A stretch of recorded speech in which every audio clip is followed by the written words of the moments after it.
ladies and gentlemen, and welcome once again.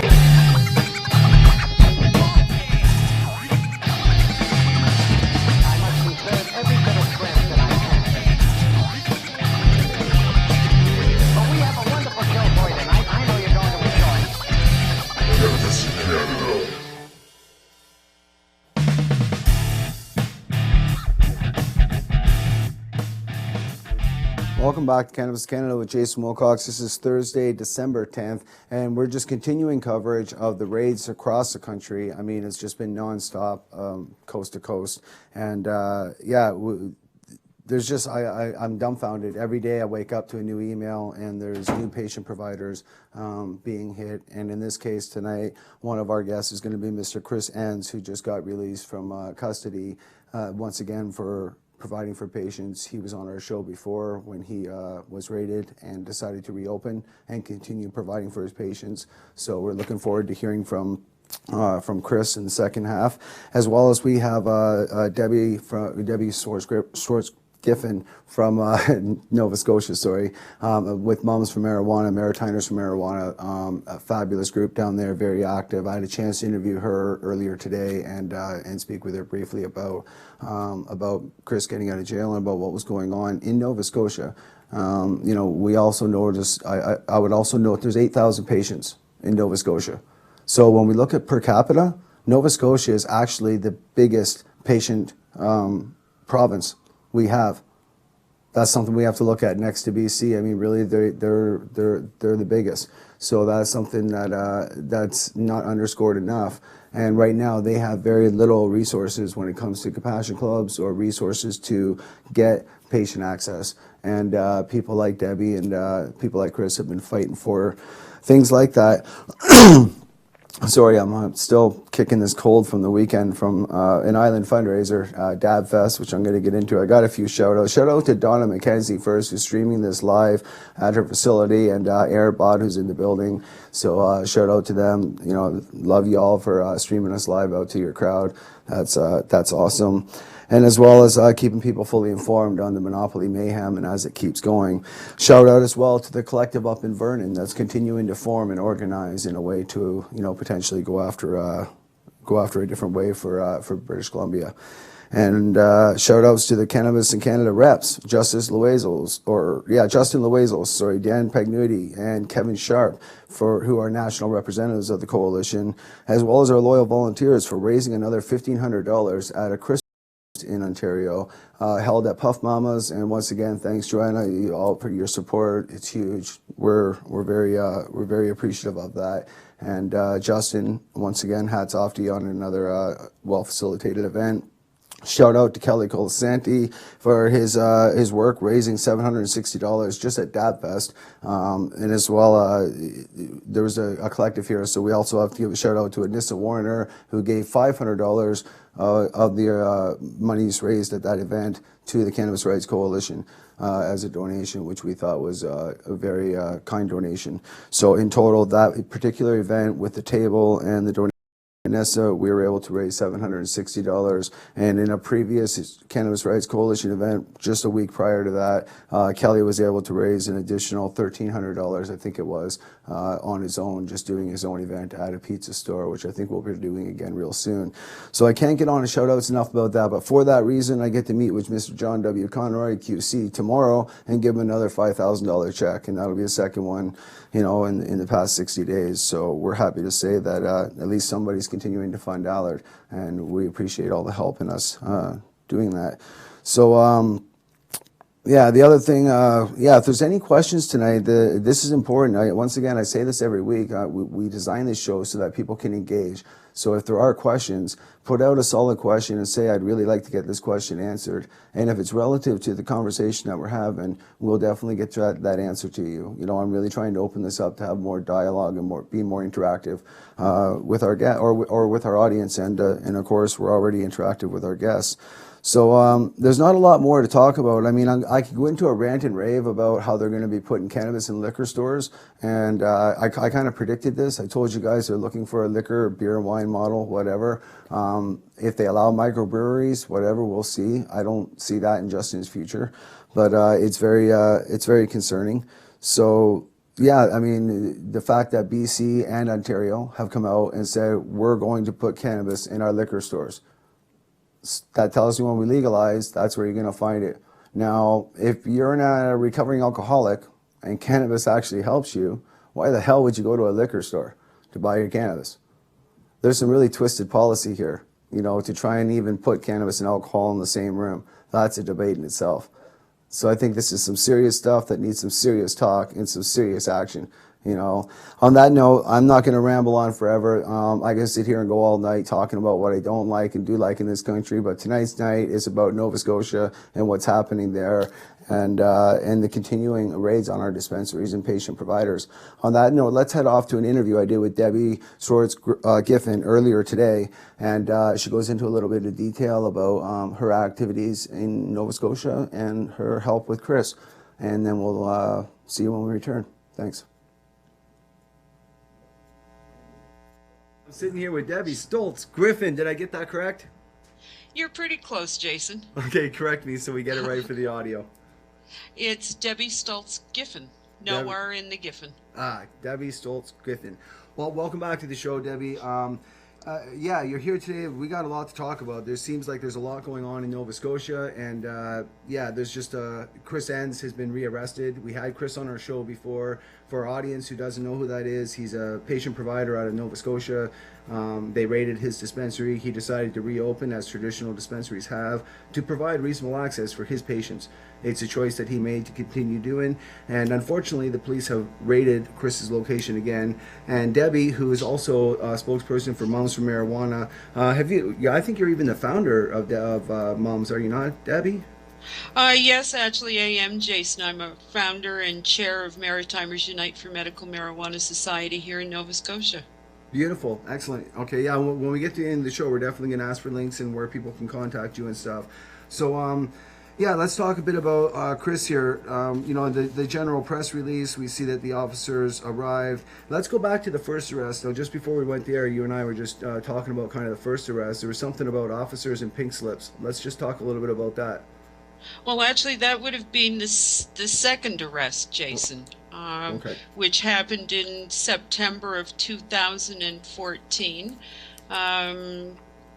Chris and his then fiancée Jess were detained for the weekend by Halifax City Police on that raid and arrest.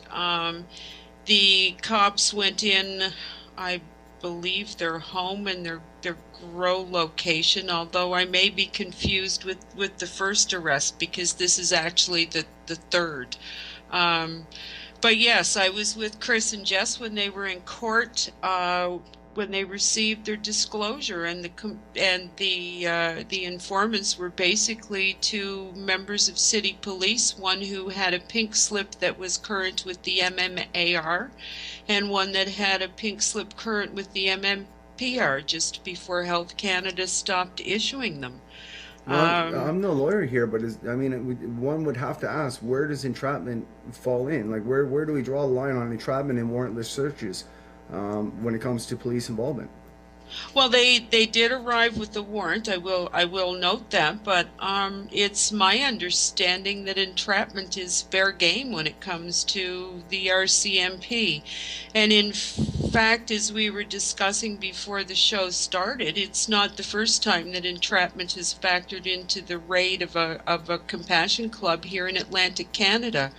Over 10 years ago, there was an RCMP officer in St. John, New Brunswick, went into Jim and Lynn Wood's Compassion Club, posing as a patient. In fact, he had a letter in hand from his doctor saying that he was a bona fide patient. I forget what the medical condition was. It was on really official-looking letterhead, and the employee who was running the dispensary for the day neglected to stop and verify that this was actually a physician. He called the number provided on the letter, but the person who answered the phone assured him that yes, indeed, this person had whatever the medical condition was, and thought that medical cannabis would be a wonderful thing for him to consume for that condition. come to find out, this alleged doctor was actually this RCMP officer's superior officer. So, like I say, it's certainly not the first time that entrapments happened here on the East Coast when it's come to dispensaries.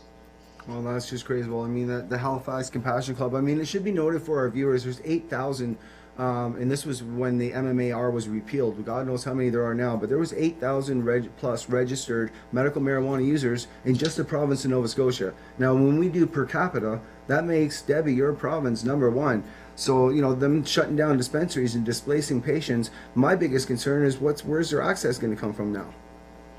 Well, definitely, Jason, it's driving patients into the arms of the black market or back to pharmaceuticals. It's going to be one or the other, and one way or the other, it's going to put them in harm's way. Now, I remember your PM there is very supportive of medical marijuana and dispensaries, even home gardening and legalization. What's the take on the police action versus the politics in your province?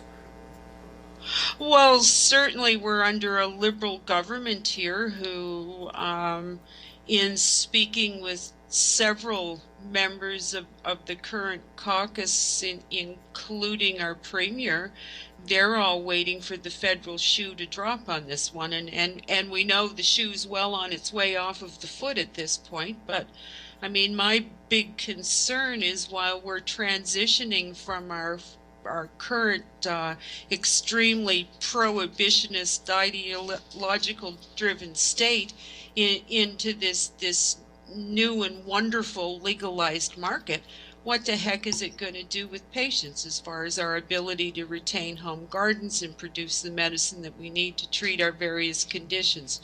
What's it going to do with our compassion clubs and dispensaries who've become a mainstay for many patients as far as being able to access clean, safe medicine of known strains with people who basically know what the heck to do with it.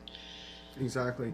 I mean, this is just it. Honestly, I wish Justin would come out and say that he would give Canada the plants, because for me, this goes way bigger than just the patients. I believe we secured gardens in Allard. We're just waiting for the decision. I believe we secured that part. But Justin has yet to come out and say, I'm going to give 6 plants per adult or whatever, 4 plants per home, at least some sort of personal production to allow us to know that if you so wish, for those out there that are watching us and that wanted to legalize, that fought like I have for 20 years for legalization, I know I didn't fight for legalization to go buy it from the Liquor Bureau.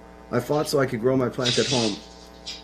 Well, and really, at the end of the day, Jason, if it comes back to being placed in a liquor store, do you really think that's an appropriate place to put it? Well, that's just, we need to ask the BC and provincial government, or BC and Ontario governments of that, because that was what they announced in the newspaper just this week, that they're going to sell cannabis in Liquor Bureau stores. It makes it easier for them to control because the model's already in place for distribution. See, so now the LP distribution, if it's always just going to the Liquor Bureau, then the Liquor Bureau is already in place to control distribution. Well, I can certainly see where it makes it easier as far as the bureaucracy of setting up a facility to sell cannabis through. But I keep thinking about people who use cannabis because they're combating alcoholism or another form of addiction. Is a liquor store environment necessarily one that they want to enter into to purchase their cannabis? Exactly, and aligning cannabis with alcohol, I think, is just totally arbitrary in the first place, because cannabis has no lethal death rate or death dose, and also has no addiction, barring that of caffeine. It's equal to caffeine, so it's very hard for me to think that they're going to actually put this with tobacco and liquor and try and classify it that way. Now, that's just Reefer Madness version 2.0. Well, really, and you know, just as you were speaking, it sort of flashed in my mind. That's like incorporating a health food in a candy store, isn't it? That it is. It's Yeah. crazy. It is crazy times we're living in. So I'm going to be having Chris on my show live tonight and be able to speak with him. We're going to have you, this particular cut, go in there. What would you have to say to Chris right now, coming from Moms and what else is going on down there? Can you tell us about any rallies, anything that people can get involved in your region?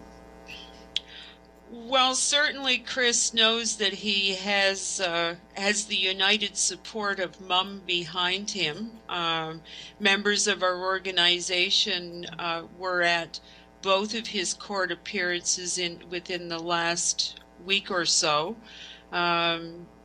We issued a press release. We've kickstarted a letter writing campaign to the Prime Minister asking that before he stops to implement or even consider the implementation of a full-on legalization model, that he pause to make sure that he has all of the ducks in a row and that everything is lined up to ensure a fully constitutional program for patients, so that in no way, shape, nor form are we thrown under the bus. That letter can be found on our Maritimers Unite for Medical Marijuana Society Facebook wall.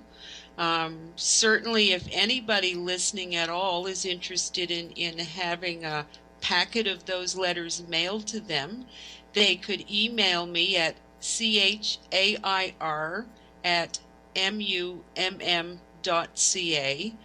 Send me your name and full mailing address, and I'll be only too happy to put a packet of those letters in the mail for you. The letter also stresses the importance of compassion clubs and patient gardens in whatever model this current government endeavors to roll out.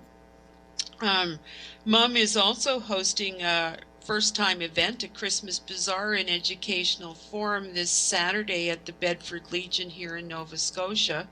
From 12 to 4, featuring vendor tables, and we have a couple of hours worth of educational component to the afternoon, including everything from making suppositories out of cannabis to a question and answer session on oil, shatter, and other forms of extracts. Beautiful. Education, awareness, that's what we need to keep doing from province to province. Debbie, thanks for coming back on the show. Former National Coalition representative. You've done so much for the province of Nova Scotia and the country of Canada. Aqua Women's Normal Alliance. I can't go on enough about the many hats that you wear and the work that you've done for the cannabis culture. And I'm glad to have you on our side in this debate around legalization and what's best for Canada, and most importantly, what's best for the patients. And once again, thanks for coming on the show, Debbie. Thank you, Jason. Anytime. Cheers. And we'll see you all in the next show. Okay.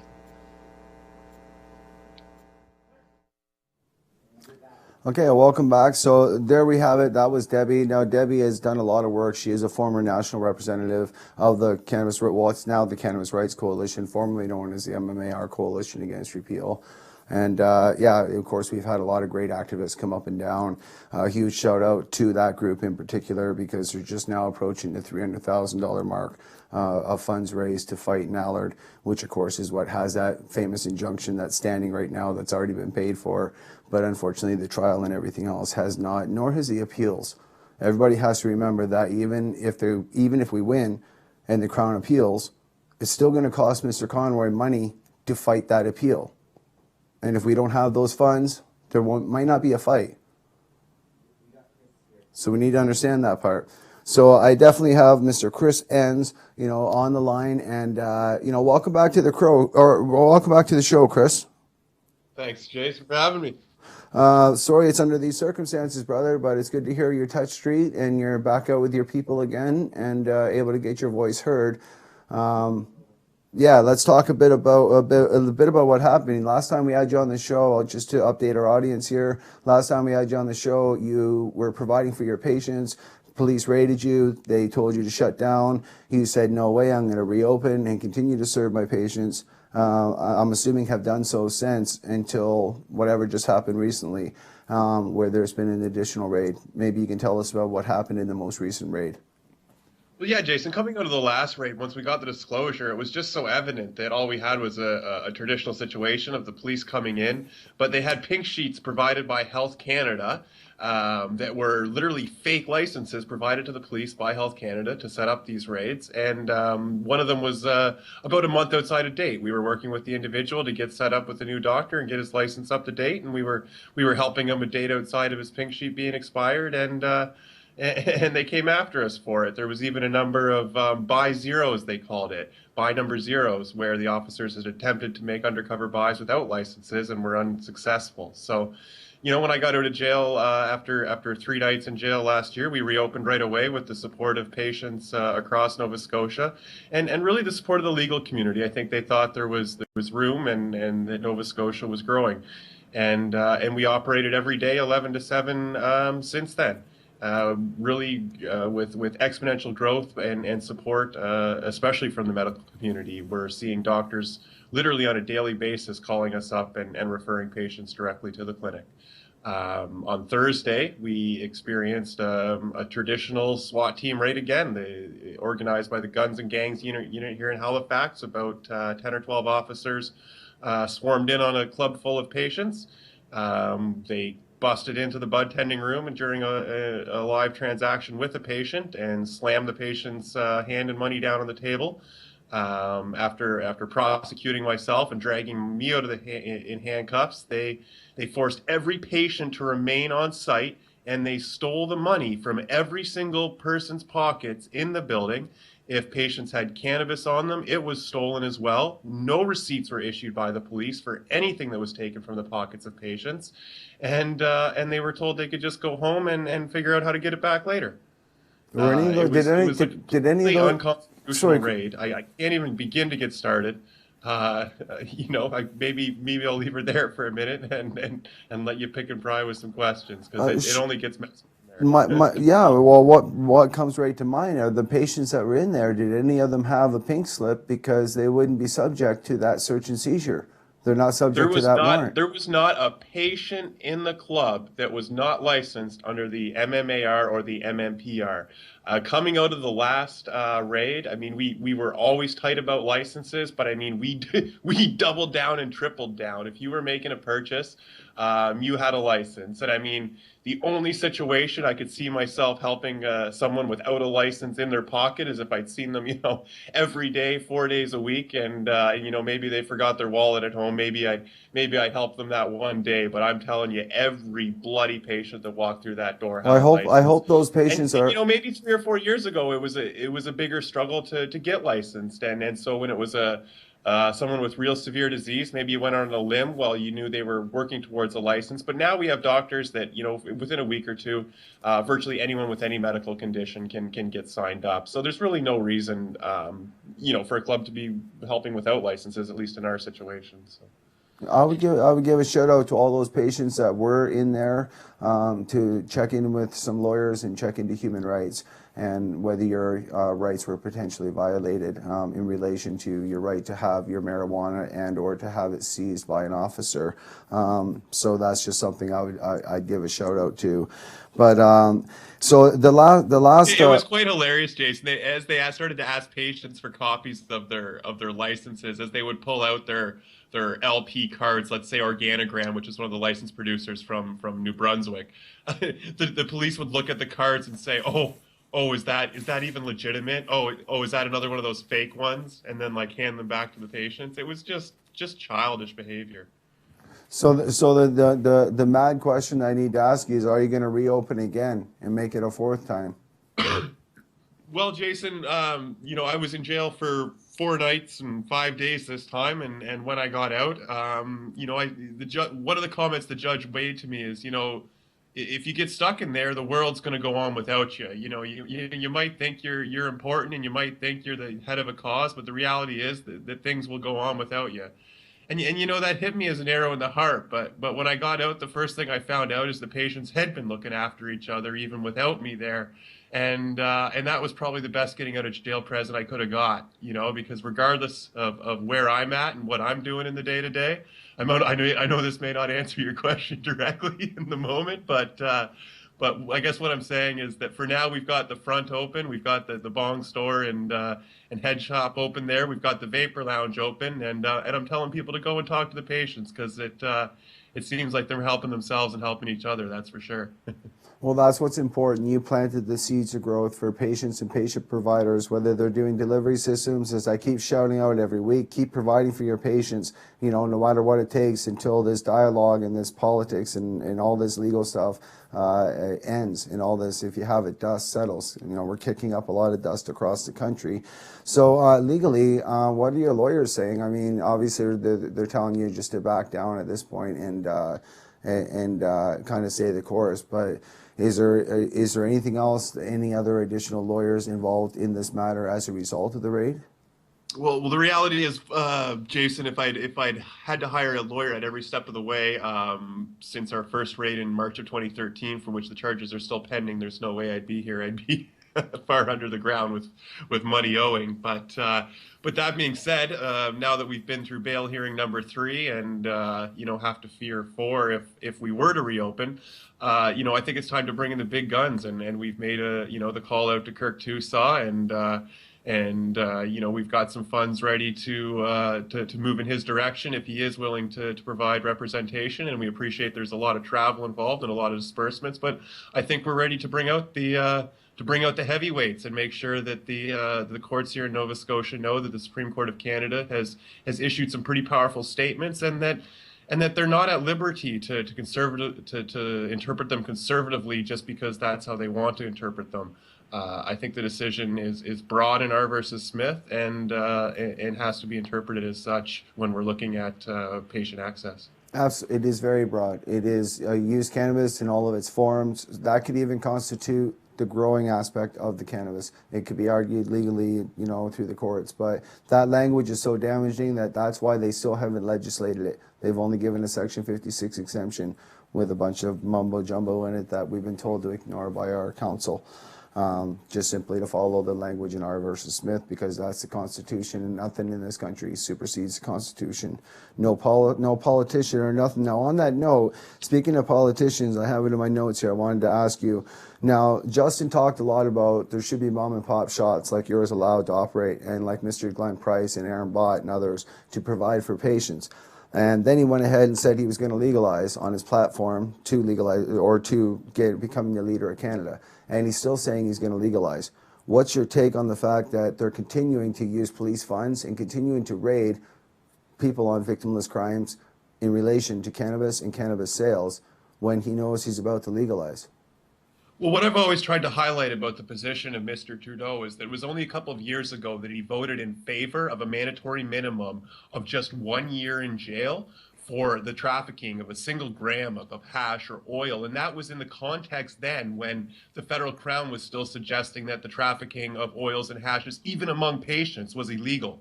That was as much black market territory as anything else. And here Justin Trudeau was waving his arms, voting in full favor of putting in patients in jail for sharing oils with each other. At the same vote, he voted in favor 6 months for growing just 5 plants or more. We know across the country there's people growing plants for sick people outside of the MMAR and MMPR regimes, people that just couldn't access those regimes. And he really never took back his opinion on those votes leading up to the election. When people asked him about his vote with those mandatory minimums, he simply deflected or refused to answer. And moving into a legalization framework, all we hear him say is the words tax and regulate over and over and over again. And every time the government's used this language, we've seen a system of quota come into place, whether we're talking about dairy, whether we're talking about eggs, whether we're talking about pigs. We see limited production maintained in order to maximize the price of a product so that income tax revenue and HST revenue are maximized into the government's pocket. But unfortunately, pigs, cows, and dairy are simply not something that are necessary for human health. Cannabinoids are a nutriment, they're part of human health. And when we have certain people in our society that are predispositioned to disease, people that are predispositioned to heart disease, predispositioned to cancer, and we know that cannabis can prevent these diseases, then anything that artificially inflates the cost of cannabis and limits access to the poorest in our society is simply genocidal in its nature. Well, again, I have it in my notes here. Why the Liberals allow the continued raids on dispensaries stinks of conspiracy to the end user. for all in Canada. I'm interested kind of on your thoughts on that, and you just gave it out. I mean, that was already in my notes, and thanks for speaking to that, because in my own opinion, there was a hidden agenda all along, and that was to usher in these LPs under the medical premise when there's no medical value to marijuana, and set these $25 million companies up in their clinics so that when we legalize, they'll have full control of supply and distribution. And of course, this is why it's tax control and heavily restrict and regulate cannabis or marijuana. And nowhere in there, and you're 100% right, my friend, that bill you're talking about is Bill C-10, which is mandatory minimums for 6 or more plants. Now, if Mr. Trudeau really wants to legalize, he would first need to talk about amending Bill C-10. I would agree with you on that. At the very least, remove the fact that people would go to jail for, once again, a victimless crime. You grow 12 plants after serving in Afghanistan, you should go to jail, but you're legal? This is all backwards. Well, I mean, even just looking at the system that the LP YEM-NPR framework offers no opportunity for outdoor production. And I think regardless of what happens with Allard, we're going to see the government move into a position of trying to take away outdoor production at the minimum. And this is where we can really offer patients who have the lowest income in our society safe access is through providing a product that simply has no cost of production, because simply speaking, you can grow for 25 cents to 50 cents a gram and have absolutely wonderful products. And if you're concerned about contaminants, we can use extraction methods such as CO2 or solvents in order to remove any impurities. So, I mean, this is anything outside of a framework that allows outdoor production, in my mind, is a joke. Yeah, and it is kind of silly because I've actually been in a licensed producer, and it is actually a greenhouse, and they're using the sun for as much as they can, and then the extra lights at night, they just turn them on. So that's a whole nother issue. But not allowing for outdoor, I believe, once again, is a matter of a strike of the pen. At this point, it's a matter of, I believe, Justin Trudeau and others, the Liberal Party, if you have it, are simply waiting for the federal bench to speak. Because again, there's a legislative arm, and that's the people that are waiting right now to see what the bench is going to say. Because if they say medical patients can grow, as I've said since 2012, it sets precedence in this country for everybody to grow, because it's Section 15 of the Charter. So it'd be very hard to say that myself as a sick person can continue to grow my plants. Then Justin legalizes, but everybody else can't grow. They have to buy from the friggin' Molson Cannabis. Well, that sort of situation, I think Canada would flip on. What's your take on that one? Well, if Justin Trudeau is the only one who has the power to appoint individuals to certain positions within the courts, I think it would be irresponsible to assume that there's not a two-way conversation happening between Mr. Trudeau and Mr. Phelan at the federal court. We like to believe that the submissions in Allard versus Canada wrapped up at the end of July with the addition of R versus Smith submissions. But my argument that would be that since Mr. Trudeau won the election, that there have been additional submissions that will be taken into consideration in Allard versus Canada. Well, our versus the one thing about Allard is myself having funded it and still funding it with the coalition is with the one thing we do know is it has concluded. The last affidavit was in fact myself and Danielle, which was John's secretary. We took in affidavits. The coalition took in I think 200 and something affidavits about the address change. Unfortunately, Justice Phelan shot that down. But at least we got it in front of them. I'm just talking about backroom submissions between Mr. Trudeau and Mr. Phelan. Oh, well, yes, we would hope because that Mr. Phelan obviously knows there's higher political appointments still in his in his gun sight, right? And Mr. Trudeau is the only person that can appoint him to those positions. Yeah, i.e. the Supreme Court of Canada. That's where there's a lot of people that told me once, they said, well, we're worried you'll never get this because Harper appointed all these judges. And I said, yeah, but at the same time, these same judges just gave us, the safe injection site in Vancouver, which is based on Section 7 and Section 1 of the Charter. So it's once again, it goes back to, will the courts actually act under the Constitution? I think these judges will act under the Constitution. I don't believe politics will buy them. I would hope that the legislative arm cannot be, or that the justice arm, or if you say the justice, cannot be bought in this country. That's the one thing that it's the only reason we even have medical licenses and are here talking about legal marijuana today, is if it wasn't for Mr. Parker and others, Hitzig and those guys back in the day who laid down the platform and made it possible for us to even look at this as a medical benefit and get 90% of the country to accept it as such. Would you agree? Well, I think the fact that it took, $200,000 or $300,000 just to bring Smith to the Supreme Court of Canada proves that it does take money to buy justice in Canada. Justice is something that has to be bought. You have to have a good legal team that has, weight and experience behind them, and you have to be able to buy the professional evidence in order to back your legal arguments. I mean, it costs big money to bring out lawyers from the University of Ottawa, to bring out doctors from universities to testify at the lower court, then to testify again at the Court of Appeal, and then finally to potentially provide representation at the Supreme Court of Canada. I mean, these are things that cost big money, no matter how you Yeah, look we at know. Trust me, I can relate. We sent 3 of our lawyers from Mallard, Mr. Conroy, Matthew Jackson, and geez, I can't remember who the other one was. I think Tanya Grace. I can't remember. But we sent 3 of our lawyers down there on pro bono, as well as 30 patients in support of R versus Smith,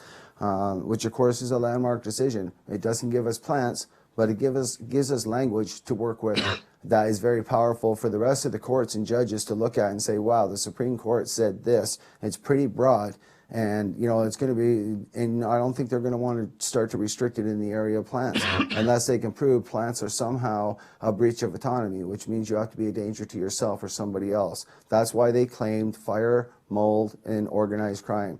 Was it in public safety? We were a danger to ourselves and a danger to the public. That's why they had to get rid of our licenses, so that they could take over Canada. That was really the agenda. The hidden agenda was not about the patients ever. It was about getting genetics, removing the gardens, and scaring the crap out of the public that never to have gardens in this country. Then we'd be buying from the Liquor Bureau, just like they're setting up, and the LPs would be the sole distributor, just like they are. Remember, as of April Fool's 2014, haha on us, you guys let them in the door, and we let them in the door, and we could have stopped them. There was lots of talk and other stuff, and people went to those talks and they came out with jobs, like Mr. Lucas with the VP of Tilray. That's awesome. He went down to defend us about how the MMPR was bad and came back as Vice President Tilray, and he's a friend of mine. I have a lot of respect for Phil, and congratulations on your job. At the same time, there was representation for the patients about the failures in the MMPR that were not addressed, that forced us to take legal action and to seek a federal injunction. The cost of that federal injunction was $70,000 when we paid that bill. The cost of the trial is going in upwards of $500,000. It's absolutely insane. So this is what worries me about appeals and what worries me about stuff like that, because this is the big case that's going to decide, in my own opinion, a big chunk of whether we're going to be able to personally produce in this country, medically and or recreationally. I think it's one and the same at this point. With legalization on the horizon. So Chris, where can people find you? Where can people get involved? How can they donate to your cause? What else is going on in Nova Scotia that you would like to talk about and kind of get out there? I wish I had a reporter on the ground that could get us some intel there, because I know that there's 8,000 patients you guys represent, and I just find that in each province, like they've done in Alberta, they've done it in Saskatchewan, they've done it in smaller areas in BC, they're shutting down all of our traditional dispensaries as we see these new clinics pop up, and they're LP clinics. If you have it, you see a doctor, you go in the back, you make your order, and it's kind of that way. My fear is with a strike of the pen, those very same clinics could then dispense licensed producer cannabis, just like the Liquor Bureau clearly is going to be allowed to if they're announcing that they're going to be doing it soon. So there must be some sort of deal worked out between licensed producers and the Liquor Bureau to start to dispense in that model. And that kind of scares the hell out of me. So just in closing, where can people find you? And tell me if there's anything else that you want to cover here tonight. I'm just kind of beat up. I'm beat up from a long week. You can find me on Facebook under just my name, Chris Enns, or under the Pharmacists, FARM Assists. And, 2 big parts of our organization that, somewhat separate us from dispensaries across the country and are really at the heart of what we do. One is legal representation and support for individuals facing cannabis charges across the province, and we certainly do this with the help of MUM and with their support of their members. But we try to find individuals that are facing cannabis charges and help them, whether it's self-represented, whether it's getting support from legal aid, whether sometimes last minute having to actually finance some powerful lawyers to go in and get us some adjournments or get us the constitutional start. At least we need to head start things. But right now we have at least a half a dozen individuals throughout Nova Scotia that we're constantly trying to get people into the courtroom to show support and to at least put a break on things. In most of these cases, the judges are seeking 6 to 18-month mandatory minimums. And independent of that, a big part of what our club's all about, and really at the heart of what we do, is providing free oil to cancer patients in the forms of capsules. And we try to get cancer patients onto that gold standard of a gram of oil a day, and for many of them even working up and beyond that. More recently, we've really gotten on board the suppository thing and tried to get patients on at least a gram of oil a day via suppository route too if they have a cannabis diagnosis. And for those that come to our club that have a cancer diagnosis, there's no charge for the medicine whatsoever. And for, ultimately, since we've been started the last 8 or 9 years, that's always been our policy, that there's no charge for cancer patients. And really that's where most of the funding above operational costs go with our organization. It's really all about just putting it back into the cancer patient and seeing their healing. And in many ways, when you don't have cancer and you're coming to the club, you're kind of working on an insurance policy for worst case scenarios. So. Absolutely. Certainly, if there's oil producers out west or across the country that have a supply, know that we're a little bit struggling right now. Reach out to us and let's keep the healing going. So. Right on, Chris.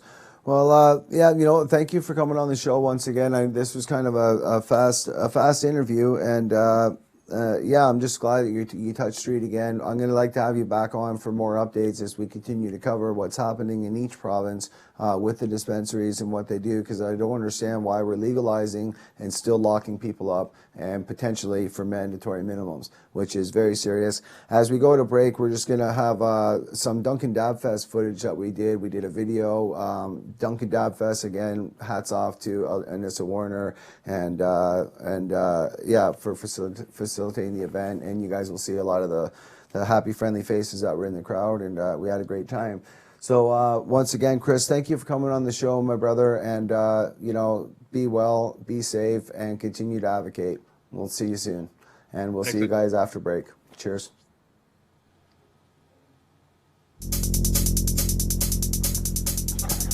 Hi, this is Justin Loizos reporting with Cannabis in Canada for a Cannabis Rights Coalition fundraiser. This is a holiday hangout at the Underground Cafe. Tonight we have a lot of great entertainment, so join us inside and let's party.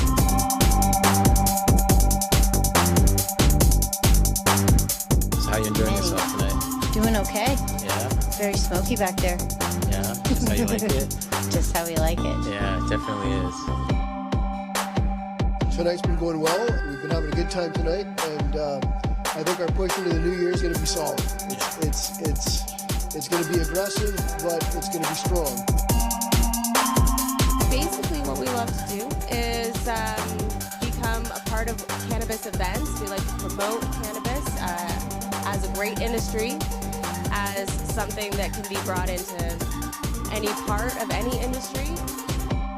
It's good to see all the dispensaries coming up in the community. It just shows that change is coming, change is definite. It's just a matter of the Liberals putting out some legislation so that we can finally figure out what the next step is.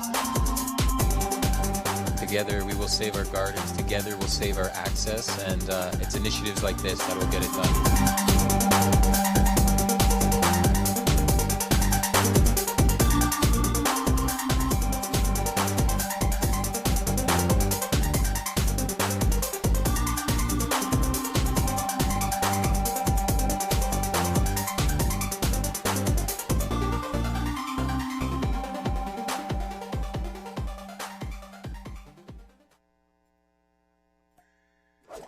Introducing Jade Maple, the only media and consulting company in Canada that utilizes seasoned experts in the cannabis industry. In a growing business environment, it can be hard to hold your ground. Like allies in battle, We help hold your fort from the city's regulations and legal uncertainties. Your energy goes into quality of product. Our energy goes into quality of image. How far do you want to go? Dispensary Solutions at jademaple.com.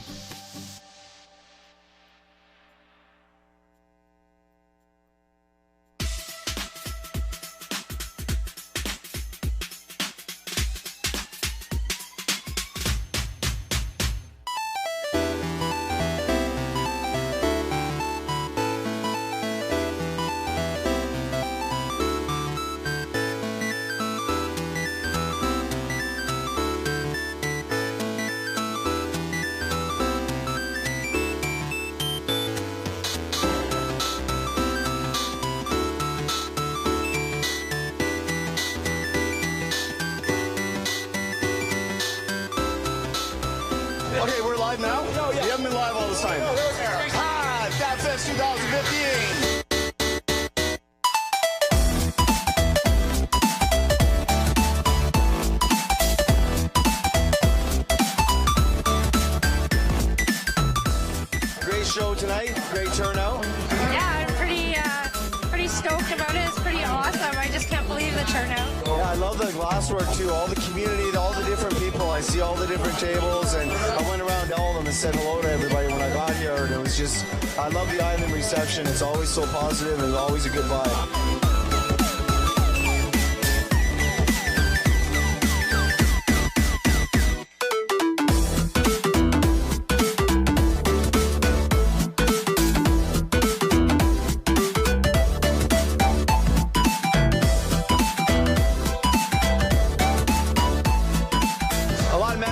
Here tonight. This is a good cause. A lot of good stuff happening tonight. Damn right, it's a good cause. Come out, fundraise, no matter what your cause. Come out and support your different initiatives, support your community collectives, and stand up for your rights. DabFest 2015. This is Jason Wilcox, dabbing out. Chad, can you hear me?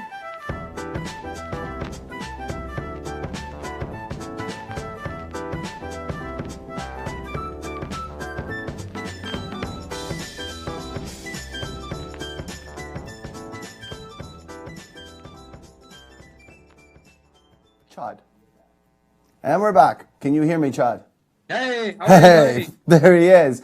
My co-host has made it to the show. A little bit late, but he's here. Welcome to the show, bro. Serious technical difficulties there, but I pulled it off. I made it happen. Oh, there you go. Well, I'm going to do a dab. Did you see those two videos? Those kick-ass? I missed everything. I'm sorry. I'm like in the dark here. I missed the whole show trying to get my equipment working up here. I apologize. Don't apologize, man. I had checked out from just watching it, but those were some cool videos. I got to show you the East Coast and the West Coast raising $5,000 plus for Mr. Conroy. Oh, sorry. Yeah, no, I did see the Duncan Dab Fest video. I've seen that already. So that's what you're talking about. Yeah. Yeah, that's one of them. And then there's the Toronto one there that for Justin, who got some camera work and some interviews done down there. That was a really good job to our East Coast crew as well for CNC. Absolutely. Good job, Justin. Big time. Well, I'm going to do a dab, brother. So why don't you fill us in on the goats and the cannabis and all the good things that are up on the farm that I miss? Oh man, well, there's so much going on the farm these days. It is hectic as heck. I've had a goat, or sorry, let me back that up. I've had a duck that I had get injured a little while ago. I told everybody the last show. So I had that duck in my spare bedroom and / bathroom every now and then, switching him back and forth to bathing him because he was injured, and I was nursing him back to health. So I've been living with a duck in my home in a cage, which has been quite interesting. And then just as she was about to get, to the point where I could put her back out with the rest of the ducks, another one got out, and my rescue Kuma injured it as well. So now I had 2 ducks in my house that I was taking care of for a short period of time. Now I'm back to 1 again because the other one's back out in the coop, and we'll all be happy to know she made a pretty good recovery. But the next one I have, I'm still living with a duck in my house, and so it's been interesting. realistic, to say the least. You may not know this, but we just had some pictures of your chickens and some of that flying across the screen as you were talking about that, which is kind of cool. So, yeah, hats The other off to our interesting thing that control I room. might have, sorry, Jay, did I interrupt you? No, go give her, bro. The other thing that I found out today, I'm not 100% sure on this yet, but I found out some really freaky, weird stuff today about one of my goats. Uh-oh. So one of my goats has been being really, really mean to me. I got 3 female goats. That's what I thought. So I've got them, and I've bought them for milking purposes, and so now I've got one of my goats that has been really getting a lot larger than the other 2 goats for some reason. I haven't been able to figure this out. And she's now just started to get really ornery and just wants to kick my butt every time I go into the goat pen and try to feed them. She just wants to fight. She wants to fight with me. I'm like, what the heck's going on? So we contacted the breeder, and it turns out the breeder's only had this, I think, once before in 20 years, but she thinks I have a hermaphroditic goat. So my goat has both boy and girl parts, apparently. And it can't get pregnant nor make babies in any way, but it is a freak, and apparently these things just want to be mean their whole life because they don't really know what they want to do. Did you feed it So it looks like I might cannabis? have to put down a goat. Did you feed it hermaphrodite cannabis by chance? You never know. You never do. I just had to throw that out there. I don't know, They man. do like their cannabis. So, They do. That's what I'm saying. If it was hermaphrodite cannabis, who I've knows? experienced this in the cannabis world with the hermaphrodites, but then you see it with a goat, and you're like, what? What the fuck? Yeah. What's going on there? So anyway, it blew me away. Well, that's awesome, man. So as you see, this has been a trippy show. We've talked with there's a lot going on now in Nova Scotia. Now you remember Chris Enns, who we had on before. Now he got raided again. As we know, he went and reopened like he said he would, and unfortunately, the police decided that they would move right back in and raid him again and try to shut him down again, and this time with a little more force. And so much so that he's not going to try and challenge and reopen, and rightfully so. He stood his ground. Good job, and we support that. That's mad respect. But yeah, what's your thoughts on that? That once again they're hitting Nova Scotia dispensaries while they're opening up clinics in New Brunswick. Unbelievable. Chris, all the power to you, buddy. And I hope that you don't quit, because you are a strong voice in the cannabis community on the East Coast there. And somebody that stands for the small guy, the little farmer. So yeah, wow. I can't believe that they've gone for him again and they're targeting Chris on this. It's sad to see. Such a peaceful, great-hearted guy getting dragged through the mud by the powers that should have never been. So yeah.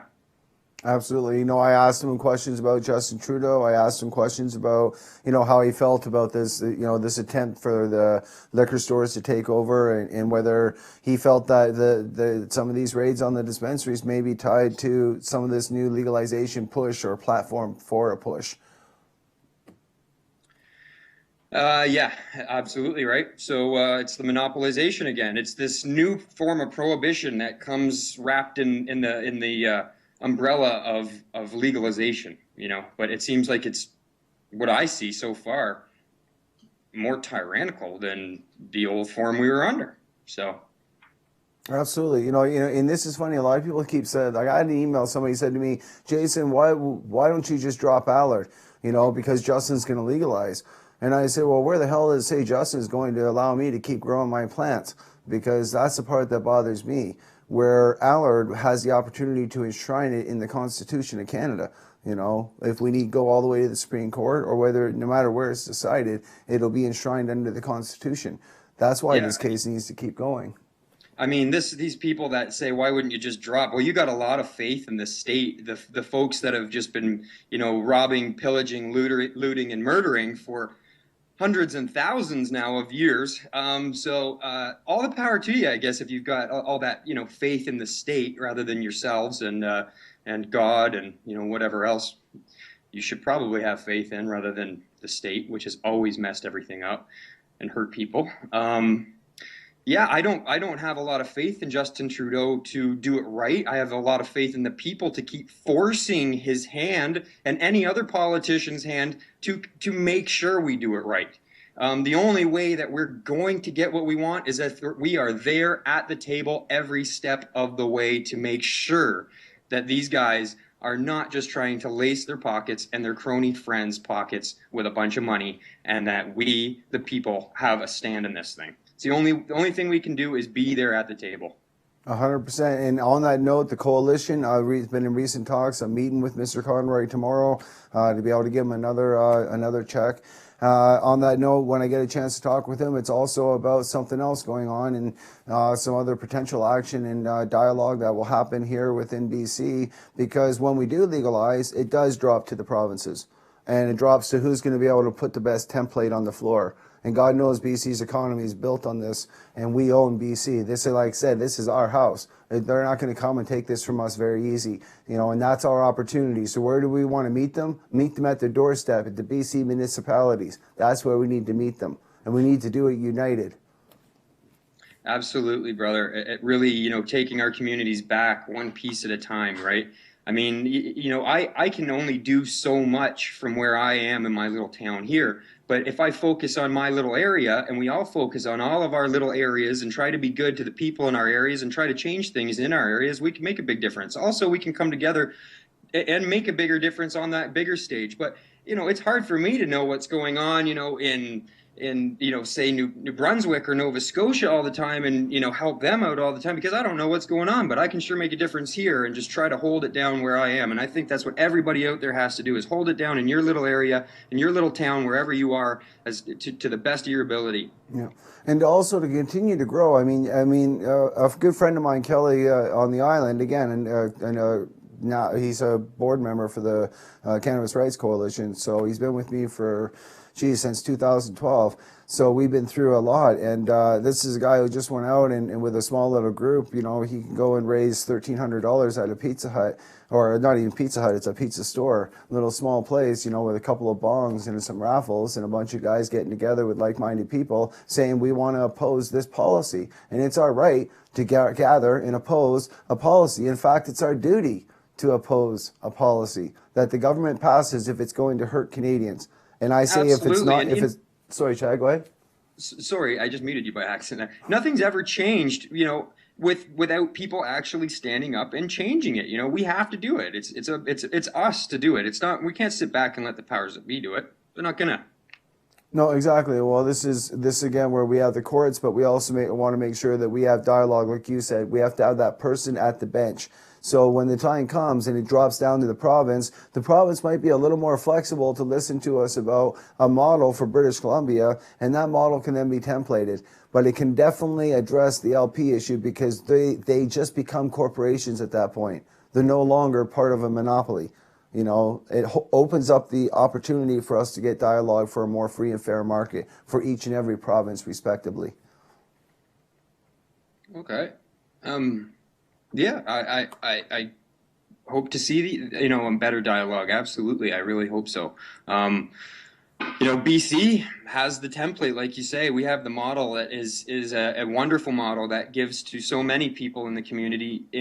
From the small grower down to the guy that's in between him and maybe a dispensary, to all the dispensaries, to all the people making salves, to the people buying the product. Everybody in the community of British Columbia bud is having a great time at it and loves it, and would love to just be able to open up and be able to run their operations like a normal human being, a normal business owner would. So I really hope to see that happen, where everybody in British Columbia and everybody all over the place that wants to have a small cannabis business, small cannabis dispensary, a large one for that matter, is able to. Absolutely, and that's what a free and fair market would allow for. People keep asking, what is it a free and fair market? You know, what exactly are we talking about? We're talking about a non-dictatorship, a non-monopoly, something that's not a top-down system, which has been implemented on Canada before we even legalized. We haven't even legalized yet, and these $25 million companies are set up, and their clinics are ready to take over. And they're going to take over Canada to sell it to you through the Liquor Bureau. This is all messed up. Exactly. And what I would like to implement, you know, through the Cannabis Growers of Canada is, you know, is anybody that has a properly tested product that, you know, it goes through the rigor of, you know, being tested and it's approved and it comes out on the other side well and good. I think they have a product that can be marketed. I think, you know, if anybody has a safe product, it should be out there where people can get it, because there's not enough cannabis out there and there's people looking for it all over the place. So why should we be holding people back from being able to get in that market if it's just going to make it cheaper? It's going to make, you know, more strains available, and it's going to help the community, and it's going to help the small guys all around, and just the average Joe, which gives back to the overall the overall picture, you know, everybody. Yeah, well, that lends us back to reasonable access. Constitutionally, patients since 2001 have had a right to reasonable access. And since then, we've been fighting to continue to have that right. And constitutional challenge after constitutional challenge, we have won in the courts. And it is why we continue to do this. And it takes money to fight. You know, it takes unity. And we have to take on these fights, and take on the fights you can win. You know, look at the people that have success. That's how we're able to take on this fight and continue to do what we're doing. Check out where can we find the Cannabis Growers of Canada, Chad? What's the link? Oh, it's at canadagrowers.ca. So yeah, anybody wants to go check it out. I'm hoping to get some more informational stuff on there about what we're doing and what we want to really bring to the fight and to the table for everybody. So I've had a little feedback that it's a little vague on the site. So I'm working on some stuff to get a little bit more information out there. But yeah, there's quite a bit, as far as I'm concerned. There's quite a bit of information on the site for people to check it out. But yeah, what we're trying to do, like I say, is, you know, prove that the small folks out there are not bad people. They have great products. In fact, their products are better than, you know, the LPs, and they have much more more to offer as far as knowledge in the industry. And really, just, you know, the small farmer that have had their heart in this forever, that have not wanted to give up, that have had their doors kicked in over and over again. They obviously care about the plant. They have passion for the plant, for their communities, far more than anybody ever could imagine. So, you know, those are the people that you want to support in the end. Absolutely. Well said. No, and that's what it's all about. We have to always go back to the growers. Without the growers, without the injunction, you don't have nothing but an underground. And if they push us back underground, now they got Bill C-10 waiting for us. So, my friends, continue to help us. Join whatever your group is, whoever you support, because collectives are coming together across Canada. We're all coming together because we're beginning to recognize who's standing on what side of the line when it comes to legalization in this country. I know that I have not fought for 20 years, and I'm going to say it on every show if I need to, you know, to allow us to legalize where I can't grow at least a reasonable number of plants. That note, Chad, anything in closing? You know, I definitely have not, you know, been standing on the line here to you know, speak about all this stuff and had my butt on the line for this plant for so many years, so that, you know, a bunch of multinationals can just steal all of our energy that we've thrown into this and just walk away with a big bag full of cash. I can't let it happen. I'm not going to let it happen. I will not let it happen. I'm going to be here to the very end, whether it kills me. So. Well, once again, Weed Warriors, we're out there. You know, I hate using that word weed, but right now it just happens to go with it. But, you know, Cannabis Warriors out there, unite, continue to do what you're doing. Patient providers, provide for your patients, because by doing so, you're producing a price war. By making a price war, you're providing us to allow policy review. And policy review allows policy reform and allows us to do our job as activists and advocates. So on that note, this is Jason Wilcox, and we'll see you at the same time, same place next week. Cheers. See you guys.